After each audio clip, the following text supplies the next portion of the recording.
It's a brand new episode coming at you of the Night Shift. I'm Steve Knight along with Alex Lee Warner. Yeah, Alex is here to talk all about his young career that has already taken off. The kid's on his way. We're going to talk about him and where he's headed coming up on a brand new episode of the Night Shift.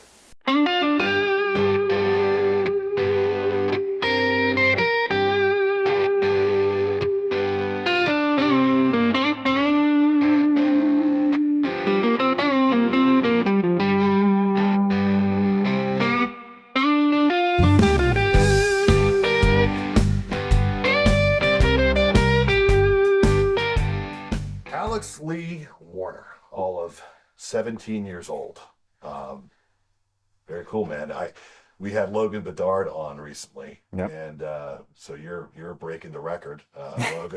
Logan up until now was our youngest guest, but I'll say to you what I said to Logan, thank you, because you've lowered the median age of the guest here on the Night Shift significantly by coming on. But I've been watching you. I've been following your career, and really excited to have this conversation. So first of all, thanks for making the time to hang out with us here. Yeah, absolutely. I thank you.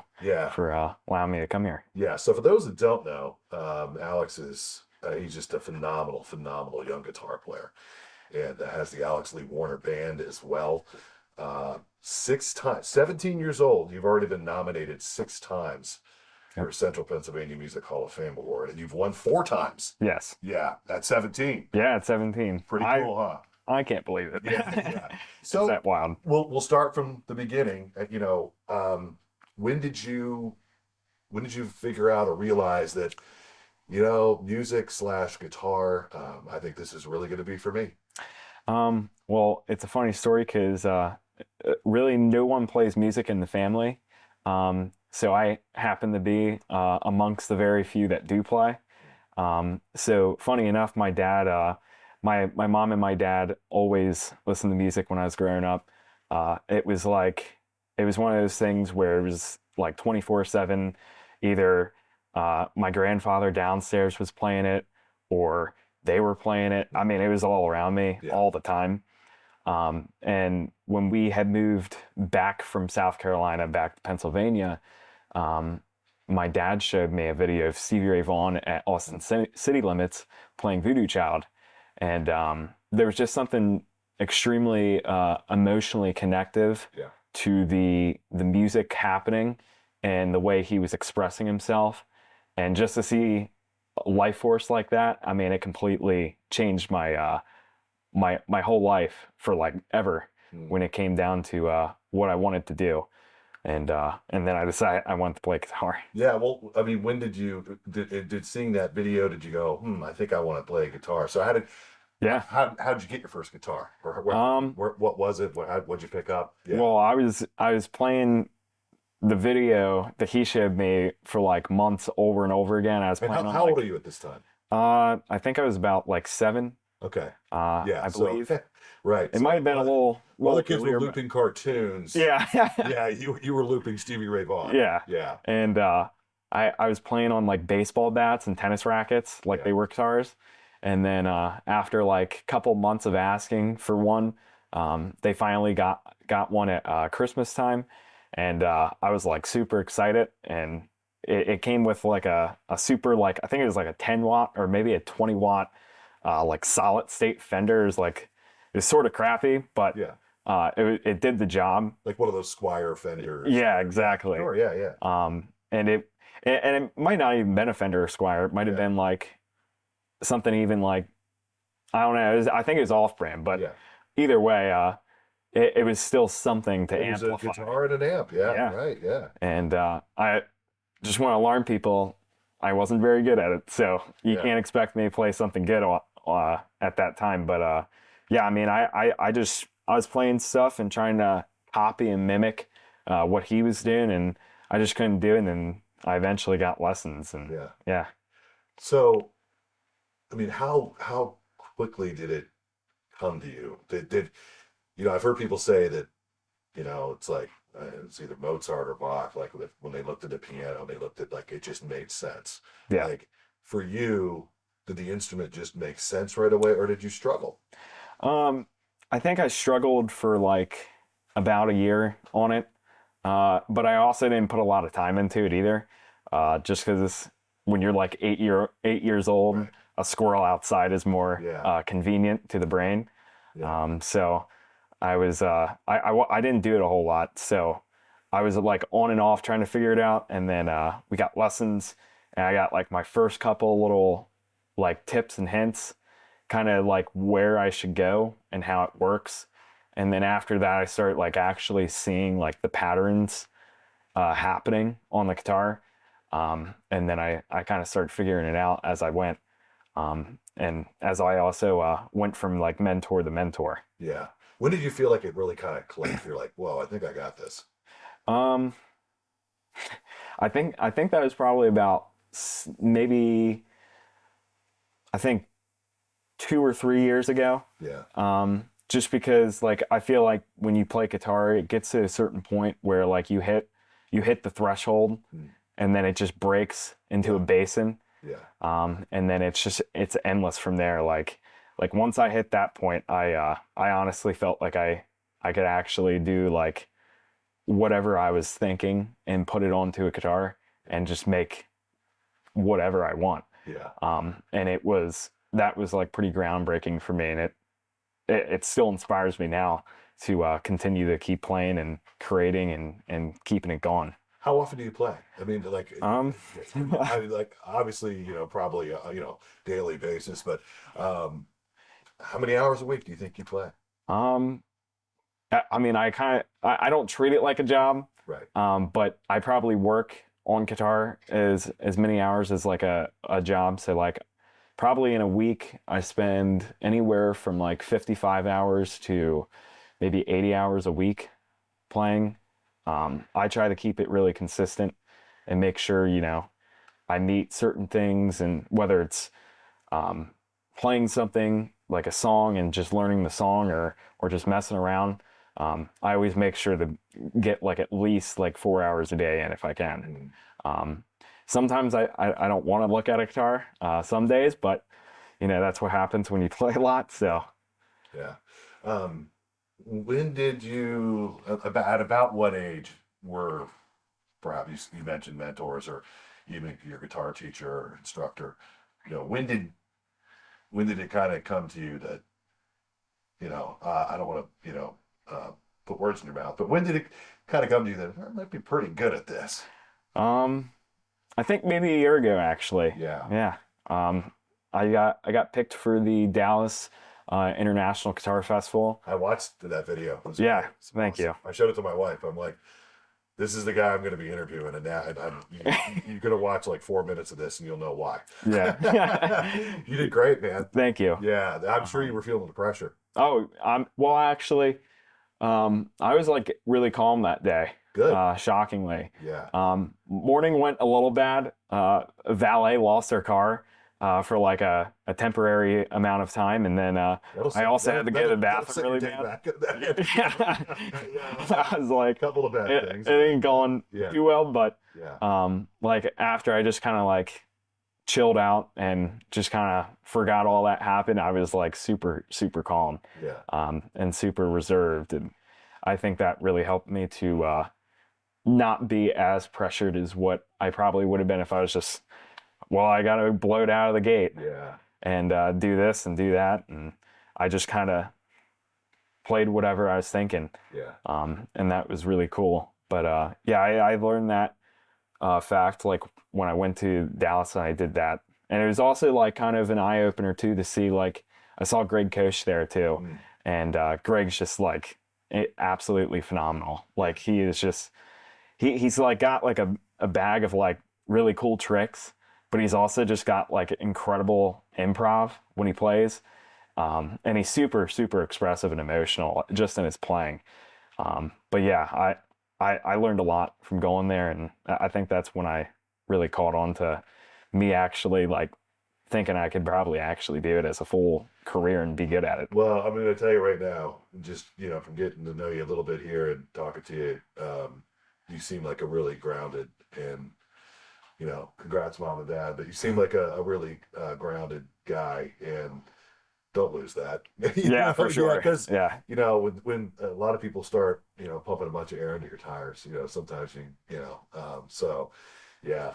Um, you know, you mentioned somebody with the bag of tricks, or where at 17 and as good as you are, where do you see yourself right now in like your guitar journey? Do you feel like you're just scratching the surface and you've got a long way to go, and or do you feel like you're pretty into it, and you still feel like you got a lot to get to? I mean, everybody does.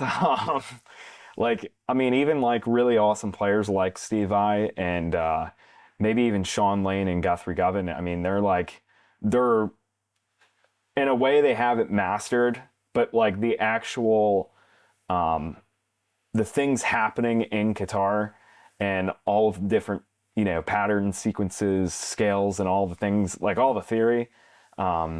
There's just still so much to uncover with technique and like the other stuff. Like I saw, I think his name's Spyro Ducius, and he's just doing like this weird thing with his pick, but he's angling it, but he's basically playing like scales, Right. like at high BPMs, but he's doubling every note in that as he does it. Wow. And it is just, it's unbelievable to see that. And it's also really inspiring too, to know there's still more to the abyss of the guitar. Yeah, I got to tell you, I mean, just doing what I do is even in my world as a meteorologist. I mean, yeah, I've been doing it a long time. I'm still learning. Like we just had Yeah. the system come through this weekend, and all weather patterns are different, and I'm still learning. I'm still trying to get better.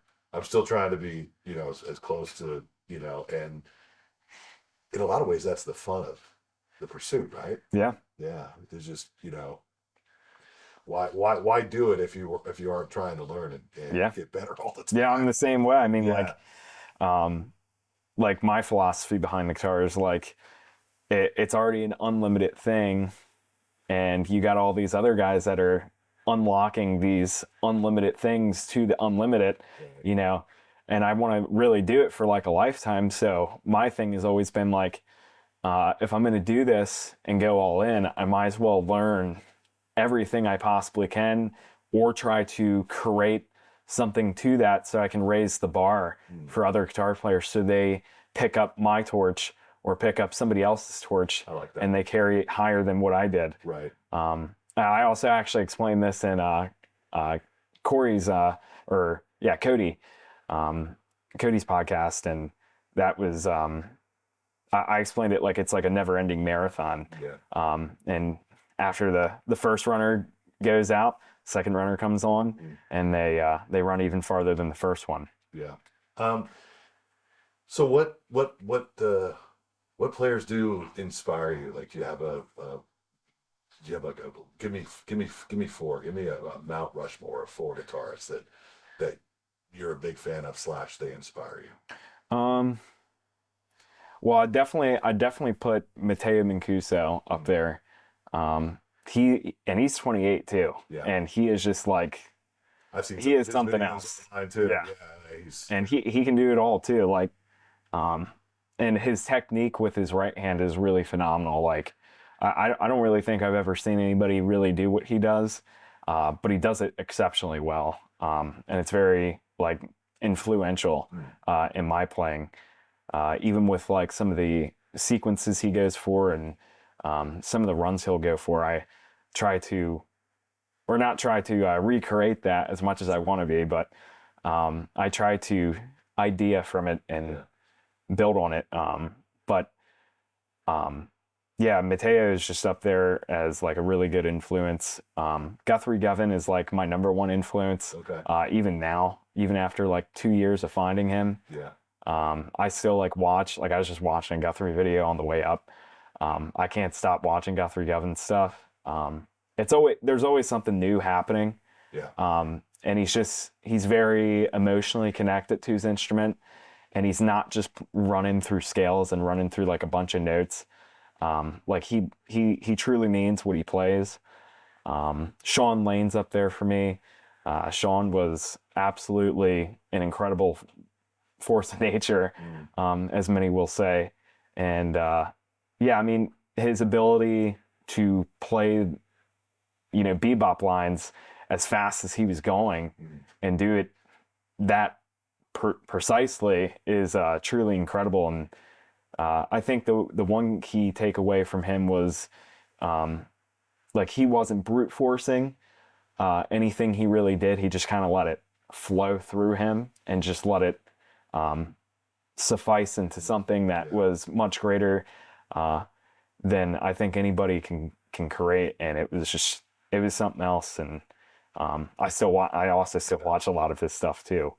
I think another one I still really watch a lot that's still pretty big influence is Jimi Hendrix. Right back to the basics. It's just like he has the basics of the rock and roll thing, and he has the basics of the blues and all that, and he has like that perfect combination of like blues rock. Even though it's borderline classic rock, I like to call it blues rock because a lot of his lines are very bluesy, and they're very much built off of the blues theorem. And I think what's interesting about Jimmy is, and in his time period, there was nobody like him. No. And his absolute expressiveness was just also something to you just can't ignore. Yeah. I say this to people all the time, and Hendrix was, believe it or not, Hendrix was actually a little bit, in terms of being, I was born in 1970, and that's the year Hendrix died. So he was quote unquote before my time. But I say this to people all the time, rock music went from like Bill Haley and the Comets and Rock Around the Clock and whatever, like 1956, 1957 or whatever, to Hendrix. Yeah. Which, that early rock stuff is extremely, ding, ding, ding. Oh, yeah. Ding, yeah. Yeah. And we went from that to Hendrix in more or less 10 years. Yeah. That's like going from the Wright brothers flying the first airplane to landing on the moon in 10 years. You know what I mean? Like, it's just, when you think about the guitar playing and what happened in those 10 years to get from that really simple stuff that was coming out with like Buddy Holly and Elvis and all that stuff to Hendrix. Yeah. Jimmy was a true inventor of what he did. He was really incredible in everything he did. And even watching, like, one of my favorite videos to watch from him is 1969 Newport.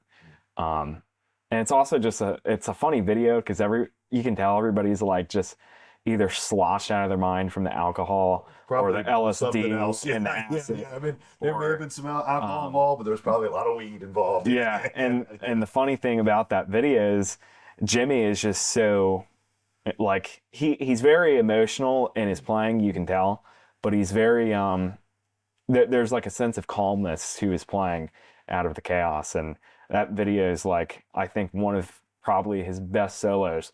And I think it might be the best solo of like that whole decade. Yeah. There was really nothing like that solo in that whole time period out of all the other bands and music that came out of that year.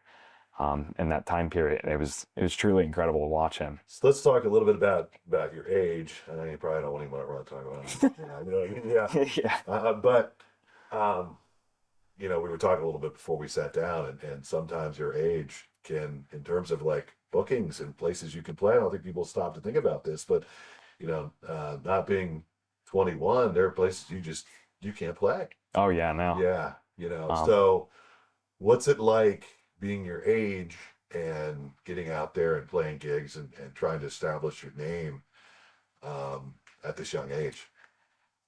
It's tricky. Yeah. That's the best way to put it. It's because for me, it's always hard I feel like it can be difficult to book somewhere, as my mom does a lot of the booking. Like, the one thing that's always tricky is what kind of stuff I do. Even though I play a lot of everything, usually the big issue is that I'm just a guitar player playing some tracks and just entertaining as, like, not wallpaper, but trying to add ambiance to the scene of, the restaurant or whatever it may be. And I think always the trickiest thing is trying to play guitar stuff. And, some people will just not really like it just because there's no vocals and it's not, your C and your A and your G acoustic stuff, which I don't hate on. I actually don't mind that stuff. But I can see where people come from where it's like, yeah, he's playing like soaring rock stuff, and that's really hard to play to when you're just sitting there eating some crabs. Yeah, right. Yeah, exactly. Sitting in a restaurant. Yeah. Well, so you've got the Alex Lee Warner band now, and congratulations. I mean, you've already played some pretty cool, local halls. I saw you play Mickey's Black Box. Yeah, that's a great room, isn't it? Oh yeah. The Clare brothers, and everybody always says it. Like everybody I've ran into will be like the Clare brothers, and I mean you can't deny it. They know what they're doing. I had an expression. You saw the campus and you saw everything. Oh yeah. They know what they're doing. Yeah. I think it built by accident. Yeah. And the funny thing is when I played there, we were running through songs, and we were playing "Mouth for War" by Pantera because we got Small Town Titans there, so why not throw some metal in when I can? And I had this expression pedal for my reverb. So at that time I was running like a Helix board, so I programmed the pedal to specifically turn on the reverb when I want the reverb. So when I did that, the expression pedal wasn't tightened enough. So it was kind of loose, but I like that because it's way easier to control in that way, instead of me just, going all the way down. And what happened is we were playing that song, and the bass and the things going on in the band were so loud, and it was thumping so loud. The pedal was moving on its own. So like we're going through like the songs and the pedal's like literally doing this. So the reverb's going on and off. So you're just hearing like random spurts of reverb coming from nowhere. And it didn't sound too great, but I bet half the crowd didn't even notice. No, I don't think they did. It was loud. Yeah. Very loud. And then, speaking of guitarists, trying to get Dimebag's tone is that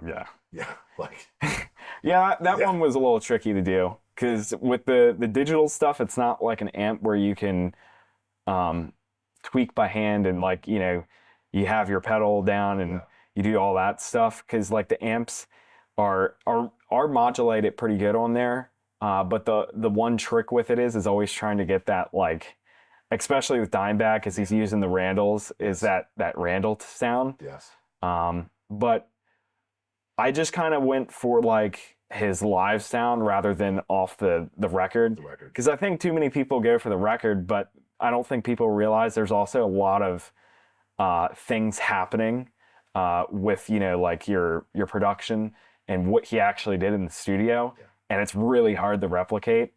I know when he was live, he didn't really have that sound. It was more of like a natural amp sound. It wasn't like, your 10-band EQ and he's got all of these like cuts in there.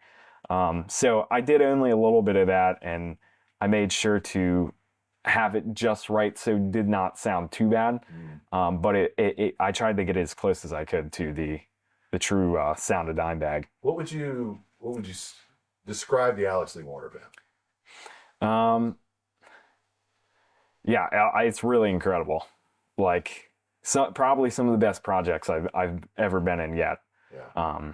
The guys, the builders from Twin Dicks, those guys are just awesome. Like Rich Campbell, he can get anything down. He's super solid. He's a super funny guy too. Same thing for Rich Sexton. Rich Sexton's like a jazz wizard, but he's also just a wizard of the guitar. His knowledge with guitar is absolutely insane. And he's such an awesome guy. Like, he's super laid back. And cool thing too, they all know where I'll go with music, Gotcha. because they kind of get like my understanding and like the things I try to go for with guitar when I play. So that's always awesome to have, to just have that support under anything you can do. And Wayne Rosario, he's just absolutely an awesome drummer. He like his double kick is just awesome. When he played Pantera, it was also awesome. It was also his first time playing anything like metal or thrash in like 30 years. Yeah. And that was awesome that I gave him the opportunity to do it once again, and he did it really well. Like he knocked it out of the park. For those that don't know, I mean, where I know, it's obvious, but you're all over social media. But where would you? I know you have a website, but where would you tell folks to find you? Yeah, so you can find me over at alexleewarner.com. You can also just look up my name. I come up pretty much anywhere. If you just look up Alex Lee Warner, I always come up on most things now, which I really still don't know how it's happening, but Cool. Yeah. it's really cool to see. But yeah, I'm on Instagram, Facebook, YouTube. I think one other thing I'm forgetting, but TikTok too, and you can find me all over the place there too. Yeah. So yeah. What would you how would you describe, like, for those that don't know, when they come, when if somebody comes to see you guys play, what can they expect? Well, they can definitely expect a good show. Yeah. A lot of the feedback I've heard has been really awesome.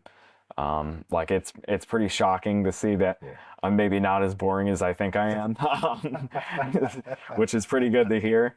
And hey man, you're just getting started. Yeah. Seriously, you know what I mean? Like, you've already got a lot of time in the spotlight under your belt, but yeah, that's gonna that you're only gonna get better and better and more comfortable the more you do it. And they can also expect very high musicality too. Like with Dave doing, his voice and the way he sings and the way Wayne plays and everybody plays, it's just amazing. Yeah. Like I can always expect something interesting to come out of the songs we play, and everybody always just has a really good time. Have you heard from people around the country? Yeah. Going to Dallas. I mean, have you got when I went down to Mississippi, there was a guy that followed me from the very start of my Instagram account. I think it was like under 100 followers. It was. He was some of the first followers I ever had. He unfortunately passed. So that was actually a pretty difficult loss. Yeah.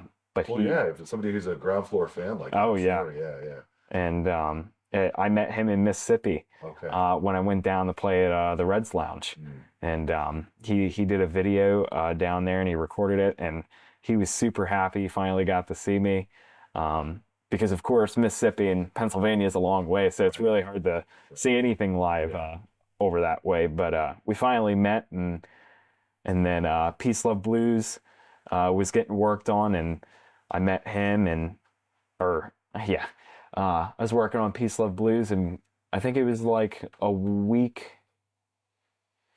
It was either a week before the recording or maybe a month prior. I can't really remember. Yeah. It's a little foggy. Yeah. But we found out he passed away, and that song is pretty much dedicated to him, since. Cool story. Yeah, since he really loved the blues. I mean, he was truly phenomenal. Would you consider yourself a blues guy? I'm kind of one of those guys that's just a music guy. I like that. I really don't like to label genres too much, just because I feel like the name of it doesn't really truly matter. I think it's only just a label to identify what that thing is. I usually always, when I'm listening to music, just listen to whether it's good or bad and what is the sound. Because of course everybody always has different sounds in music. Each individual player is always different, and the sounds that come from those bands are always different too. So I don't always try to like have boxes where I go to one and go to the other. I just put it in one big bowl and I take from it. Cool. So I want to talk a little bit with you about gear and Yeah. you know, what do you play? Well, I mean, what do you? I think I know because I've watched a bunch of your videos. But for those that don't, I mean, what's your a number one guitar? Um, well, it's definitely the Twin Dicks guys. They're super solid. Like everything they really do is absolutely phenomenal. Like the craftsmanship and the woodwork going on Yeah. is just it's always like as good as it possibly can get. But I just got my new one built, the new Twin Dicks, and it's a little different than the other one that I have. I decided that I wanted to do a Telecaster style, just for the fun of it. Um, and I went real simple with the wood, because if nobody knows, my first guitar from them, uh, with the spalted maple top, actually was super tricky to work with because you basically have sycamore as your base, the body, um, but trying to get the top to curve where your arm rests on the where you pick, Yeah. trying to get that to bevel was like really like how they explain it was it's like sand and styrofoam and trying to glue it together. Like it's insanely difficult to do. And when they did that, they had to do some epoxy stuff. So it's kind of like an experiment, but I mean everything's an experiment. But when we built that and I got that guitar, like that guitar was phenomenal. Like the pickups were awesome in that. The neck is always really fun to play around with, just because it's all their stuff is mostly hand carved. Definitely the necks. Like the necks barely go on a machine. Like Rich Sexton or Campbell will literally sit there for, they'll spend like 120 hours, I think they said, on one neck. Wow. Just sitting there. That's some carving it. serious craftsmanship. Yeah, No. sitting there, carving it and sanding it and making sure, that neck is perfect. And funny enough, somebody like me can be a little aggressive with their equipment, so sometimes I don't take full care of it. So if you look on the first one, I've had it for a while now, but it's got all kind of like little nicks in it, and but it's cool though. That's character, man. Yeah, it's character. Yeah, that's character. And it's always really cool to see how far that first build came, because that guitar was actually a major problem child, just because it was a little different than their other builds. So we were having issues on and off, but it wasn't like terrible. It was just like minor fixes after minor fixes. But it was probably mostly user error from me, messing with it a lot. And I was like literally playing that guitar for 6 to 8 hours a day, Yeah. on a daily basis, and constantly playing it nonstop. But this new guitar, which I've also done the same thing with, is like super phenomenal. Like that's like my new number one. The pickups are awesome in it. The strings. The bridge is really great on it. It's the same bridge that's on the first one. Same thing with the hip shot tuners. Those tuners are super phenomenal. Like everything's always pretty much in tune all the time. Yeah. As long as I tune it. Yeah. And yeah, I mean everything on that guitar is super, super awesome. And string wise, what do you use? I use 1052s, Ernie Ball Slinkies. I think they're the Paradigms. Yeah, I am using Paradigms right now. Just because sometimes when I do big bends or I'm like really playing, the strings like to break very often. Yeah, well, you do a lot of bends. Yeah. That's kind of your thing. I've noticed that. I mean, I love it, but yeah, I think you're tough on the strings, man. Yeah. And nothing irritates me more than Yeah. me, getting into something. I'm in the middle of doing that and string breaks. Mm-hmm. And it just absolutely ruins the whole flow of the whole thing. So Yeah. the Paradigms have been like kind of a lifesaver so far.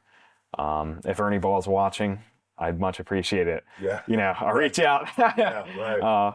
But yeah, I've been using those. Those are like my bread and butter for strings. And yeah. Do you use a lot of pedals? Well, I'm a digital guy. Okay. So I kind of switched to digital stuff just because it's more convenient.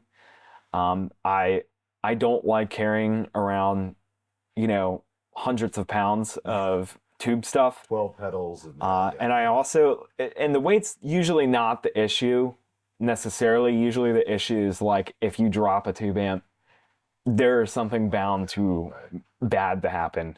Um, and it could seriously create like a major issue. And I always hated that about it because it's like, sometimes like if you're at a gig, it's kind of inevitable for something bad to happen, Of course.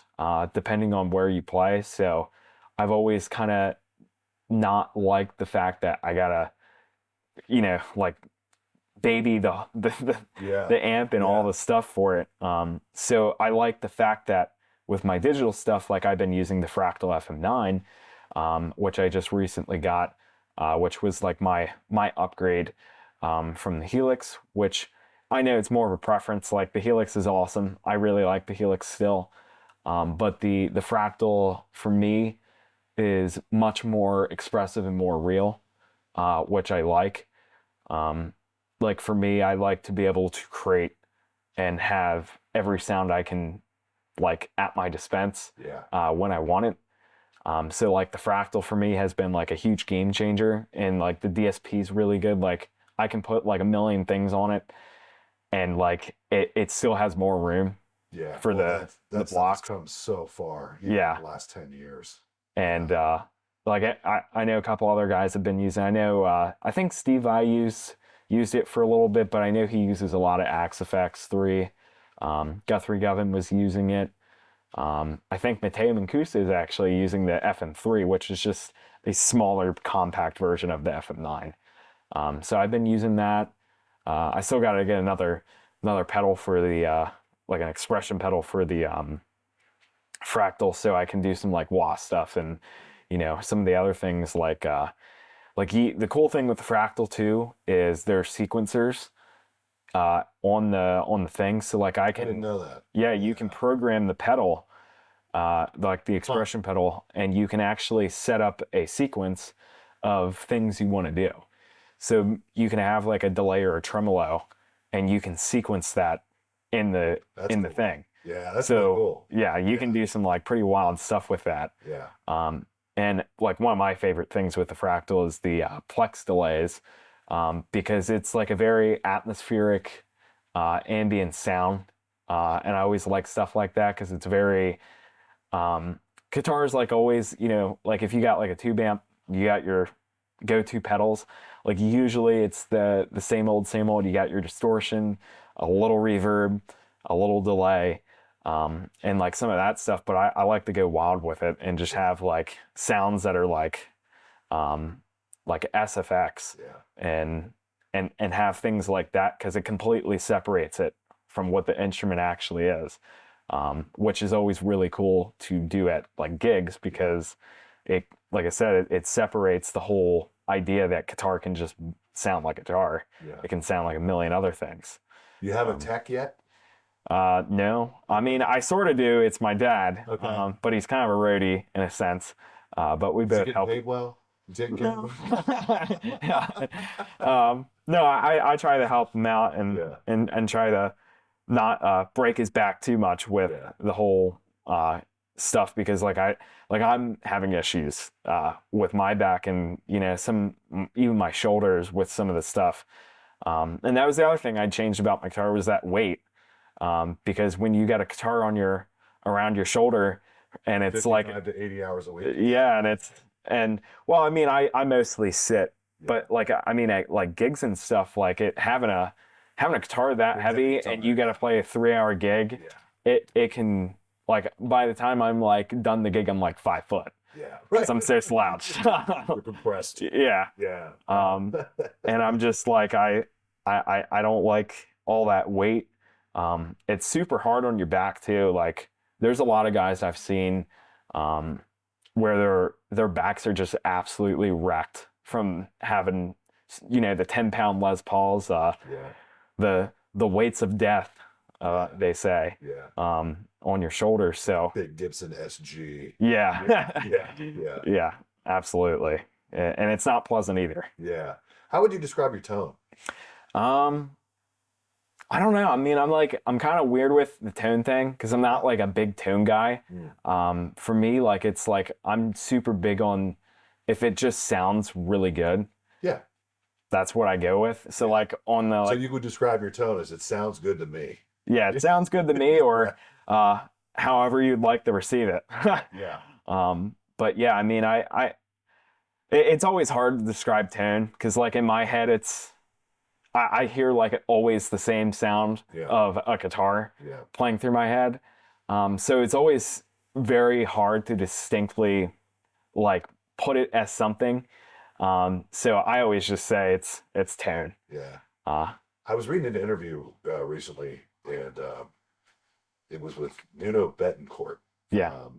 You know, first made his bones with, and still his biggest thing that he does musically. He's played with a whole bunch of different people and done a whole bunch of things, but it's Extreme. And he was talking about how when Extreme first kind of started to break a little bit, one of their big breaks is they got to go out on the road with Van Halen. The Sammy Hagar version.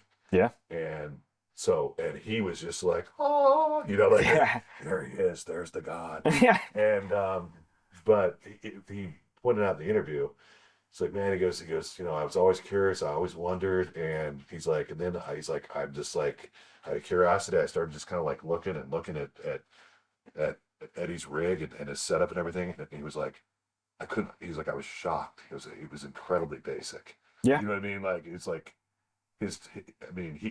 there weren't a bunch of tricks. There weren't a bunch of, no. You know what I mean? Like Eddie Van Halen picked up a guitar and it sounded like Eddie Van Halen. Yeah. And it wasn't because of a whole bunch of dials and knobs and effects and yeah. I mean, I'm the same way. Like, even with my other pedal board, like usually, like even though I got all those pedals there, like at most, like when I'm on a tube rig, I'm using like maybe 1 to 2 pedals at a time. Like it is so simplistic, it is ridiculous. Yeah. But I like it like that because it's, you want to stay true to what the guitar actually sounds like. Yeah, you'll be consistent too. Yeah, like on the Fractal right now, like my presets, like I don't even have the drives on. I'm just using straight amp gain from the amps and stuff, and I like it like that because, especially like some of the stuff, like I got a Shure Badger 30, which is the Shure brand amps, which is just based off I think it's the plexi circuits from the Marshall stuff. But I've been using that, but it's like max gain. The boost isn't even on. It's EQ'd just right, and it's like awesome. Like I don't even need the drive pedal or anything. And my reverb's super basic too. Like it's almost kind of non-existent. Yeah. But if you plug into like, a normal amp, there's essentially no reverb. Yeah. So I like it. I like it to sound like what it's supposed to sound like all the time and not have too many tricks. Yeah, further in that interview, then Nuno Betancourt was saying, okay, like then after we were out with them for like 3 weeks, and I was getting to know the guys, and it progressed to a point where he said, "Can I pick up your, can I play through, and Eddie was like, sure, man, absolutely." He said he picked up his guitar and he started to play it, and he was like, "Nope, I don't sound like Eddie Van Halen." Yeah, it's his setup, it's his everything, but I can't make it sound like it. Yeah, every player. It's like a fingerprint. Yeah, exactly. That's the best way to put it. It's super individual and it's very and it always amazes me too that everybody can always have the same setup, same thing going on, and they're a completely different sound. Yeah. Do you write? I do write a little bit. I've been trying to do more and more. Yeah. Of Do course. You read music? Do you have any training in that way? The most I do is read tab, and I'm not great at that either. Yeah. So a lot of time I'm always trying to learn from ear and trying to understand it that way. Honestly, I mean, as well as I do, like, half of the great musicians out there can't read music. Yeah. that they don't have a whole bunch of theory and all that. You know what I mean? They Yeah. just play.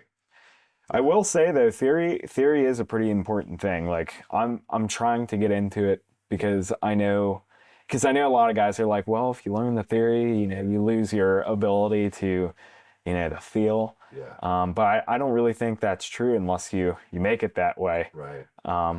Because of course, like theory is just an application to the instrument. It's another process. Like the best way to think about it is like it's like running a computer process in the background. You don't see it. As long as you just know what its capabilities are and you have an understanding of it, you can always try to create off of that idea, and it allows you to just move freely more. Yeah. Because I think a lot of guys usually have an issue, especially guys that play by ear, like they overshoot a note or they'll undershoot. And it can always be tricky with some of that because not knowing your notes on the guitar can be pretty tricky. Like I don't even know probably half my notes on the guitar. I just know from listening and watching Right. other guys so much play and really trying to get that in my head. I just have the ability to like hear the note and play it on demand, and yeah, I'm super lucky I can do that. Or I would sound really bad. Yeah. You've been blessed, my friend, with no doubt. I mean, yeah, you have it, man. Like it's cool. It's really cool. Thank you. Yeah. Yeah. All right. So we always end with the final four, and it's Mm-hmm. the last four questions, and we'll start with this. First question is your favorite band or artist of all time. Number one. Yeah, I mean, and a question like that too is always so tricky. Yeah. And it's always trickier for a guy like me. Why do you think I ask it, Alex? It's always tricky for somebody like me that likes all music. Because like right now on Spotify, I probably have like at least 600 to 700 bands to listen to in the past like 2 years. And I have a lot of favorites, like to the point where I can't even distinctly choose from. But if I had a way to put it, I would put like favorite instrumental band that has like no vocals on it. I'd have to probably put the Aristocrats on there, just because like Guthrie's writing and Mark Miniman's writing is just absolutely awesome, and Brian's too is just really good. Like they're really just a super group. Yeah. Like they have full capability to write and do whatever they want. I've listened to some of their stuff, but now you got me. I'm gonna. Yeah. I'll be pulling them up on my phone on the way home. Yeah. I would strongly recommend. Yeah. They're I've heard awesome. some of their stuff. Yeah. And then probably vocals, I would probably pick. Yeah. See, I can't even. Yeah. Right. I can't even pick. It's so difficult. I guess I'll probably do it because it always changes. Sure. So right now, probably my favorite would probably be. I might even have to pull my phone out, see what I got to work with. I admire the passion. Yeah, yeah, absolutely. Like, you don't want to give me the wrong answer. Yeah, no. That's funny, Alex. I've when I do these questions sometimes, I've actually had people go, I'm going to get in the car. I'm going to be like 15 minutes down the road. I'm going to be pounding the steering wheel going, I can't believe I didn't say. Yeah. Well, I mean, I did that when I was on Chase's podcast. Yeah. Because like I picked like. Chase and Minnie, yeah. Yeah, Chase and Minnie. Yeah. Like I was on there and I like picked I think I picked like a guy for my top 5. I was like, I went back and I watched that like Saturday morning. I was like, oh, there was this guy and I did not think about that guy. So yeah, I mean, let me see here. I do really like this one band. It's not really a TikTok band because I found them before they even blew up on social media. But I would have to probably put Her Words Kill. They're familiar. They're like I don't know what genre. They're not like Midwest emo, but they're kind of in that verse. But they're the singer in that band is really awesome. Their breakdowns are really cool too. Yeah. And their overall writing is just phenomenal. Like, I'm not a big TikToker. I yeah. gotta tell you, Alex, I'm old. Yeah. Yeah. Yeah, I'm a Facebook guy. Yeah. All the old people are, right? Yeah. Um, yeah, I'll I mean, check them out. yeah. Yeah, cool. Yeah, I'd check them out. They're a really awesome band. All right, what's the one song you wish you would have written? Um, I really, I think if I had a song to pick, I wish I would have written, um, probably Power of Tens by Sean Lane. Okay, Um, there's something really awesome about it. It's not overly complicated, right. what Sean did, but the way he wrote it, it's extremely musical. And every time I listen to that song, it always just, Artwork. yeah, it's just the way he wrote it, Yeah. is truly spectacular. If you could have lunch with one person, dead or alive, and it does not have to be from the world of music, or it could, who would it be? Um, I think I'd probably pick Sean Lane. There you go. Again, Box check. a lot of Sean Lane. Yeah. But he was truly a genius. Yeah. Like, I really wish I would have lived, or he would have lived long enough to be around so I could, see him live or see him in the flesh. It would have been really awesome to see that. Yeah. Fortunately, there's too many along the way that we have to say that about. Yeah. All right, last question. Beatles or the Stones? I'd probably say the Beatles. Okay. I really like the writing. John Lennon's awesome. Yeah. Paul McCartney's stuff is really awesome. And Ringo Starr, I mean, like a true pioneer of early drums. Yeah. I'm smiling, laughing because the last episode of the Night Shift, we did an episode that was completely on the Beatles, and it was with Glenn Hamilton from The River, Yep. which I believe you know Glenn. Mhm. Yeah, you've met Glenn. But Mike Washkovich, and Fedge Herb, who I don't know if you know, but he drums in Solar Federation. And Oh, okay, yeah. they've got a Yeah. Van Halen thing they're doing now called Van Morsing, but yeah, we all just, we basically poop on anybody who doesn't dig Ringo. Yeah. Because there's a lot of people that slag Ringo, and it's just ridiculous. Yeah. Yeah, I mean, it's like he has a very like like traditional style. Yeah. But it's super unique because like he's with his style, he's able to do things that you can't normally do unless you use that style. Yeah. Like you probably could try to do it, but it probably would not sound anything like how Ringo does it. Yeah. And at that time too, there wasn't like a whole lot of drummers that were like, I would put at like that same level as what Ringo was. Yeah. It's mainly why I called him a pioneer of the early drumming stuff. Yeah. For like the rock and roll stuff that they did. Go back and watch that. I think you'll enjoy the episode because what we did was we had all three guys. We did like almost like an NFL style draft. They all had they had a list of their top 30 songs, and then they got to pick. And then once we were done, they each had a top 10 list of Beatles songs. So that's cool. I think from musician to musician, I think you dig it. So yeah. So check it out. Well, listen, Alex, it's alexleewarner.com. Yep. Okay. alexleewarner.com. All right, and you can find them all over social media. Now, one further question: if I twisted your arm a little bit, could you play a little guitar for us? I could try. All right. Well, hang on. We'll have you play us out here at the end. But I just want to say thanks, man.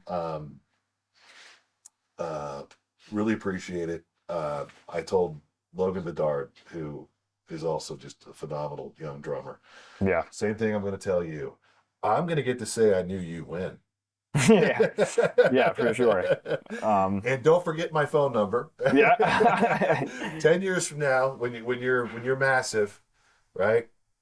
Still respond to my texts. Yeah. Because it'll probably be something just as simple as, "Hey man, proud of you." Yeah, for sure. So I really appreciate you making the time, man, and very interesting for me. I told you this off camera that you've been on my very short list of people that I wanted to have on. Yeah.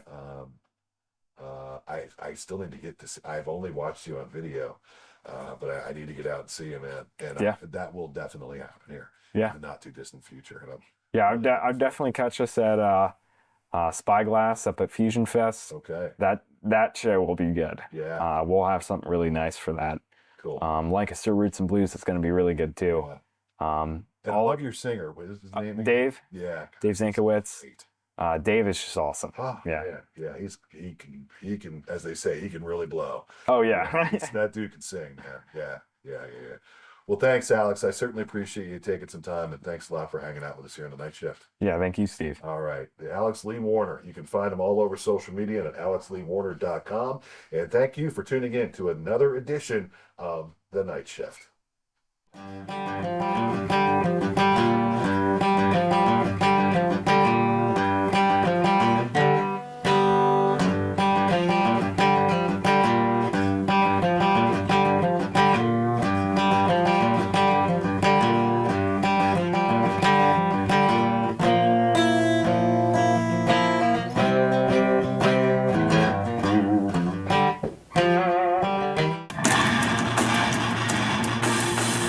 You remember the band Pantera, right?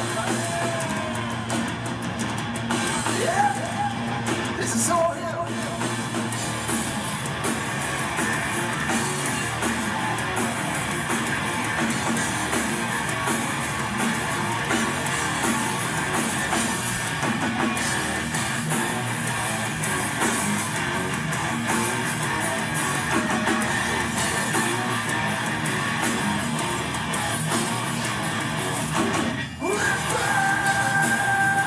I'm screaming, bleeding, bitch, yeah.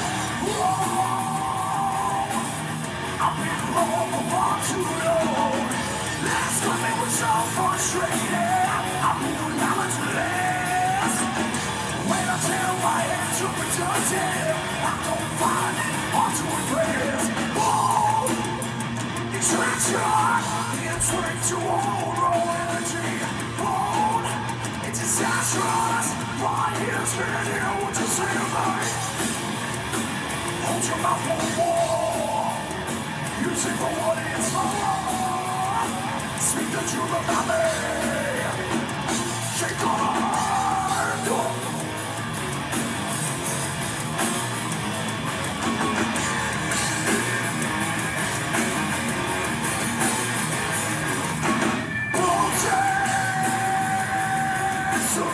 I'm feeling conquering real time inside of me. Straight. The strength of many across the lights of me. My strength is in number. Yeah, my soul is in everyone. Weapons in the anger. Get ready, let it sing under the sun. Whoa. Distraction. It's way too old, raw energy. Bold. It's disastrous. My ears can't hear what you say to me. Hold your mouth for war. Use it for what it's for. Speak the truth about me. Take a ride.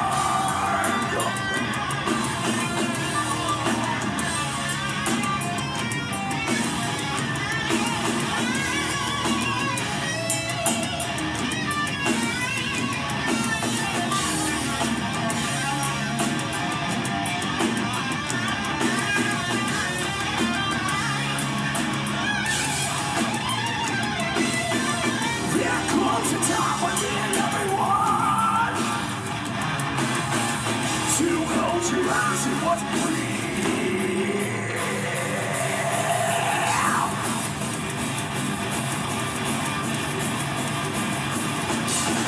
Look up and try to fail.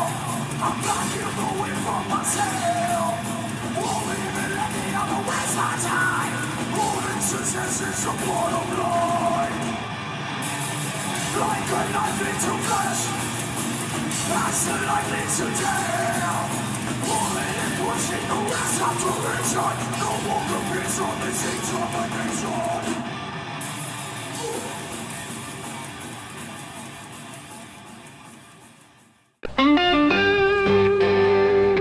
Cut. Good. Yeah. Nice. That was so much Thank fun. you so much. Man, that's That was great. outstanding. Thank you. Yeah, Man. that was so cool.